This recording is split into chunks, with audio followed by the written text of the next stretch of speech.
A tip you'll see in just about any book on growing your financial wealth is to shift your mindset from being a consumer to being an owner. One of the best outcomes of being an owner is you're actually making money while you're sleeping.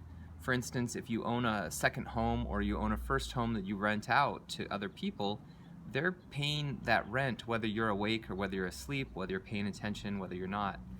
So shifting your mindset from consuming goods when you have money to figuring out how to pour money into something that's going to give you money back. If you've got money in a checking account, I would switch as much as possible to an online bank account. As of today, the best rate you'll get at a local bank that's in your neighborhood is probably 0.03%.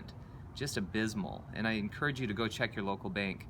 That's in a savings account. That's practically worthless. Whereas if you go online and just do a quick search for online savings accounts and what the current rates are, they're about 1.7 to 1.85%.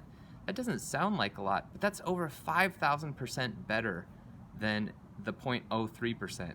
So I do think it's worth shifting as much money as possible from your checking account or even your savings account if it's at a local bank to an online savings account. Just that one little change will help your future self quite a bit. Other ways you can be an owner: you can own stock. The market has been on fire for the longest time in American history. That's not an indication to buy. For a lot of people, it's actually an indication to wait and see if there's a correction. So I don't have any advice on that. I wish I knew. If you know, please post it in the comments. And you can own many things. There's an infinite list of things that you can own that can give you money even while you're sleeping.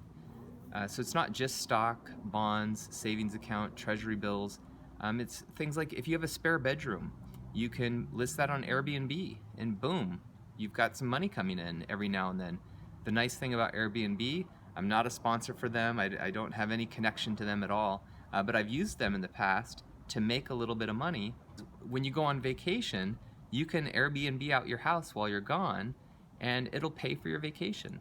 Some people in San Francisco actually make money by going on vacation because they Airbnb out their apartment or their home while they're on vacation, and they make more money from their Airbnb proceeds than they spend on their vacations. They actually come out ahead. So there's lots of ways of being an owner that will allow you to make money while you sleep. I've just touched the tip of a very large iceberg. Certainly owning a small business would be a fantastic way. Let's say you travel a lot and you like to vacation. Just start taking photos, and if you sell some of those photos or in some way try to monetize those photos, then that's a business. And so you can take a portion of that cost, and as long as it's towards your business, you can expense it. On top of, hey, you're vacationing, you're starting to make money. How wonderful. So there's lots of ways to be an owner in this world. I highly recommend switching that mindset a little bit. Whenever you have a spare dollar, instead of thinking, what can I spend this on, as a consumer would, now start thinking, what can I buy that's gonna give me money while I sleep? And that change, that small change in mindset, you'll see that in just about any book or source on how to grow your wealth. If you have other ideas or you already own something that's giving you wealth and you want to share with the rest of us, please add it to the comments. We'd love to hear. Thank you very much.